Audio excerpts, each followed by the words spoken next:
Hi friend, welcome to game of winning. आज की इस वीडियो में काफ़ी सारी इंटरेस्टिंग अपडेट्स होने वाली हैं। सबसे पहले बात कर लेते हैं रेसलमेनिया 42 की टिकट सेल के बारे में। ऐसा ही कुछ दिन पहले मैंने आप सभी को इससे रिलेटेड अपडेट दी थी कि रेसलमेनिया 42 की टिकट सेल की वजह से WWE में काफ़ी हलचल है, परेशानी है, मीटिंग पे मीटिंग चल रही हैं। फिर WWE ने 25% डिस्काउंट अनाउंस करा था टिकट पे। अब उस डिस्काउंट के बाद क्या कंडीशन है उसको लेकर कुछ सामने आया है। Ticket sale for WrestleMania 42 this week were reportedly worse than last week despite WWE offering 25% discount. मतलब कि रिपोर्ट के अकॉर्डिंग WWE ने जो 25% डिस्काउंट दिया उसके बावजूद इस वीक WrestleMania 42 के टिकट के लिए जो सेल है वो पिछले हफ्ते से भी बहुत ज़्यादा खराब है।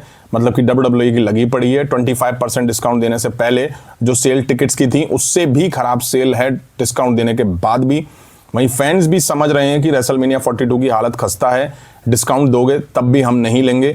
अब WWE से कोई ये पूछे कि भाई डिस्काउंट देने से कुछ नहीं होने वाला। एक तो प्राइस आपने बहुत ज़्यादा हाई कर दी हैं, दूसरा ये कि चीज़ें क्लियर होती अगर रेसलमेनिया 42 के लिए तो शायद ये टिकट कब की सोल्ड आउट हो चुकी होती।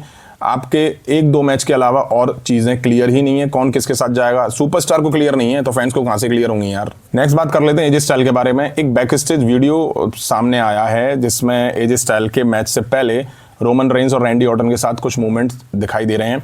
बैक स्टेज एजे स्टाइल अपने गंतर के खिलाफ मैच से पहले रोमन रेंस और रैंडी ऑर्टन के साथ खड़े दिखाई दे रहे हैं। उनसे मिलते हैं, एजे स्टाइल रोमन रेंस को हग करते हैं, हाथ मिलाते हैं, उनसे कुछ बात करते हैं और फिर आगे बढ़ जाते हैं। कुछ सेकंड्स के लिए आप देखेंगे कि एजे स्टाइल इमोशनल भी दिखाई दे रहे हैं। अब बैक स्टेज ऐसे मूवमेंट कम ही आ पाते हैं रिंग में एक दूसरे के अगेंस्ट, ये कैसे दिखते हैं। और back stage sweet gesture movement एक दूसरे के साथ शेयर करते हैं। नेक्स्ट बात कर लेते हैं विंस मैकमैन और जेनल ग्रांट के केस के बारे में। जेनल ग्रांट ने पब्लिक अपीयरेंस में कुछ कहा। वो कहती हैं और क्लेम करती हैं कि WWE asked her to issue a joint public statement calling her relationship with Vince McMahon consensual following the initial Wall Street Journal report which she says she declined। General grant ने claim करा कि WWE ने wall street journal की starting report के बाद उनसे Vince McMahon के साथ अपने रिलेशनशिप को बताते हुए एक एग्रीमेंट यानी का सहमति से सब कुछ हुआ, इस तरह का पब्लिक स्टेटमेंट इशू करने के लिए कहा था। लेकिन जनरल ग्रांट ने ऐसा करने से मना कर दिया। मतलब कि कहना का ये है कि जब वॉल स्ट्रीट जर्नल में पहला इंटरव्यू जनरल ग्रांट का आया उसके बाद WWE ने उनको अप्रोच करा और कहा कि भाई आप एक प्लेटफॉर्म पे आके विंस और अपने रिलेशनशिप के बारे में पब्लिक करिए कि हाँ आप लोग रिलेशनशिप में थे, आपने सब ये सब रिलेशनशिप में रहते हुए करा। लेकिन जनरल ग्रांट पागल थोड़ी ना जो इस तरह की चीज़ें करेंगी। उन्होंने तो भाई केस कर दिया था विंस मैकमैन पे। जब सामने वाला केस कर रहा है तो वो क्यों एग्री होगा कि हाँ सब कुछ हमारी राजामंदी से हुआ, सब कुछ एग्रीमेंट से हुआ, सब कुछ सहमति से हुआ। बिल्कुल नहीं करेंगी। मैं आपको बता दूं इन चीज़ों के बाद अब कुछ लोग विंस मैकमैन को विक्टिम बता रहे हैं, यहाँ पे कुछ लोग जनरल ग्रांट को विक्टिम बता रहे हैं, कुछ लोग दोनों की गलती बता रहे हैं। ऐसा क्यों आपको बता दूं, विंस मैकमैन को जो सपोर्ट कर रहे हैं वो लोग ये कह रहे हैं कि जब तक जनरल ग्रांट को चीज़ें मिल रही थी, महंगे महंगे गिफ्ट मिल रहे थे, भर भर के पैसा मिल रहा था, तब तक जनरल ग्रांट शांत बैठी हुई थी, उनको इस चीज़ में कोई प्रॉब्लम नजर नहीं आ रही थी। लेकिन जैसे ही पैसे मिलने बंद हुए जनरल ग्रांट ने विंस मैकमैन पे केस ठोक दिया और खुद को विक्टिम दिखाने लगी। वो विंस मैकमैन को सपोर्ट कर रहे हैं वो लोग ये कह रहे हैं कि अगर इस चीज़ में पहले गलत था तो जनरल ग्रांट को तभी आवाज़ उठानी चाहिए थी ना, लेकिन तब आवाज़ नहीं उठाई। आवाज़ कब उठ रही है जब विंस मैकमैन ने सब कुछ खत्म करने की कोशिश करी, पैसा देना बंद कर दिया। उसके बाद जनरल ग्रांट को लगा कि भाई ये क्या हो गया और जनरल ग्रांट ने फिर उठा के केस कर दिया। इसलिए विंस मैकमैन के सपोर्ट में कुछ लोग आए हैं, कुछ लोग दोनों की गलती बता रहे हैं कि दोनों ने ही गलत स्टेप लिया। नेक्स्ट बात कर लेते हैं elimination chamber premium live event के बारे में। अभी मैंने रेसलमेनिया 42 की टिकट सेल के बारे में आपको बताया। अब ऐसा नहीं है कि टिकट सेल मामले में WWE के रेसलमेनिया 42 में ही नहीं, एलिमिनेशन चैम्बर में ही लगे पड़े हैं।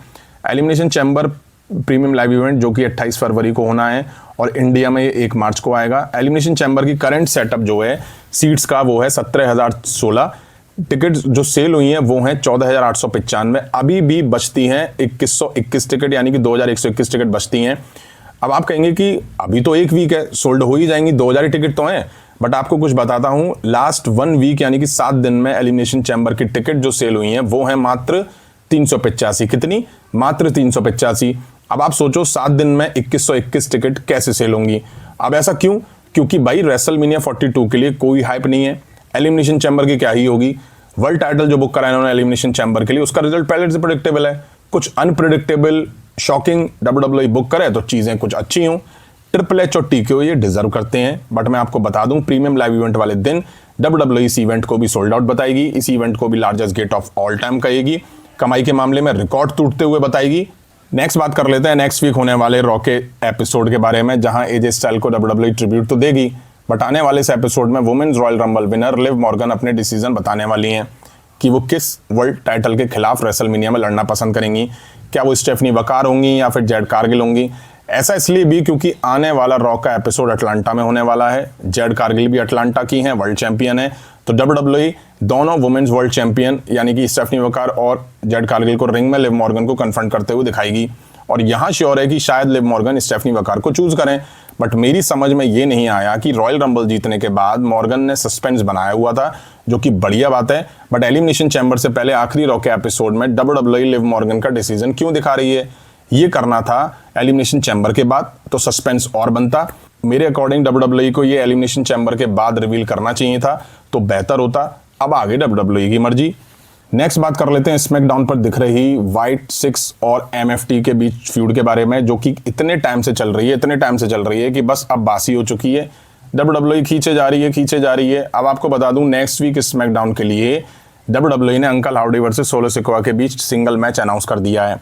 चलो ठीक है, बट आपको जानकर शौक लगेगा कि ये अंकल हाउडी का सेकंड सिंगल मैच होने वाला है। अगस्त 2024 के बाद ये अंकल हाउडी का फर्स्ट सिंगल मैच होने वाला है। मतलब कि अगस्त 2024 के बाद से अब तक अंकल हाउडी किसी भी सिंगल मैच में नहीं दिखाई दिए हैं। भाई वाह WWE, कमाल हो तुम भी यार। मैं तो बस WWE से यही कहना चाहूंगा, बंद करो हाथ जोड़ के। मैं नेक्स्ट बात कर लेते हैं स्मैकडाउन के मेन इवेंट में दिखे Randy Orton versus Aleister Black के मैच के बारे में। इस मैच से रिलेटेड एक क्लिप काफी ज्यादा वायरल हो गई। The clip of Randy Orton and Aleister Black hitting their signature pose on last night SmackDown has surpassed 52 million views across all of WWE social media in under 20 hours. इनसे number है ये।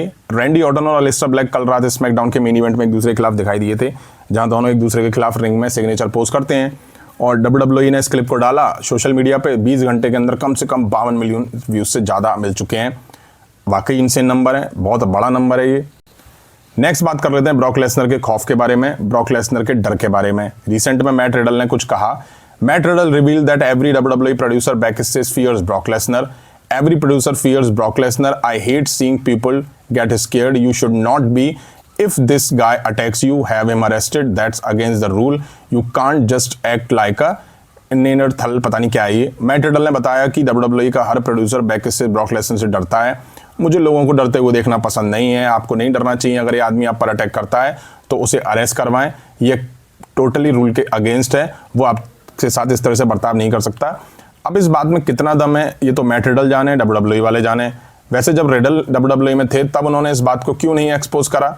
और riddle को लोगों को डरते हुए देखना पसंद नहीं था तो लेते ना स्टैंड ब्रॉक लेसनर के सामने खड़े होके, या आवाज उठाते WWE में रहते हुए। बट नहीं, WWE से भगा दिया गया है सालों पहले। अब आवाज उठाई जा रही है।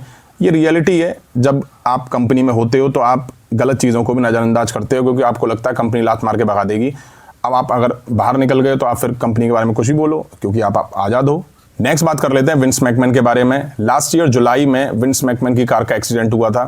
विंस मैकमैन की कार जिस कार में घुसी थी उसे एक लेडीज ड्राइव कर रही थी। बाद में उसने विंस मैकमैन पे केस भी फाइल करा था।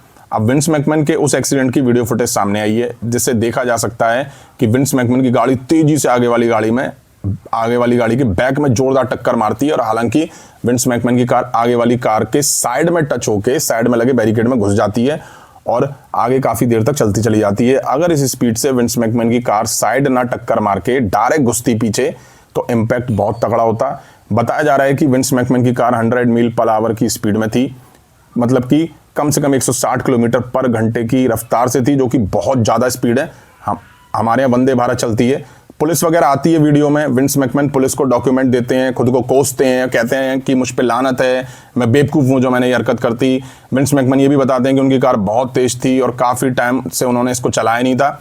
उन्होंने ये भी कहा कि वो अपनी ग्रैंड डॉटर यानी कि पोती के जन्मदिन पर जा रहे थे। उन्होंने ये भी पूछा कि कोई इंजर्ड हुआ है। जब पुलिस ने बताया कि नहीं कोई इंजर्ड नहीं हुआ तो उन्होंने राहत की सांस ली और उन्होंने जवाब दिया, ओ शिट, ये तो मिरेकल हो गया, तो चमत्कार हो गया कि कोई इंजर्ड नहीं हुआ है। अगर ये इम्पैक्ट तेज होता, पीछे से पीछे बैक टू बैक टकराती गाड़ी, तो बहुत तगड़ा इम्पैक्ट होता। अभी की वीडियो में इतना ही। पसंद आए तो लाइक और शेयर करें और इस तरह की इंटरेस्टिंग अपडेट्स के लिए चैनल को सब्सक्राइब करें, बेल आइकन को प्रेस करें। मिलता हूं जल्दी नेक्स्ट वीडियो में। Thank you.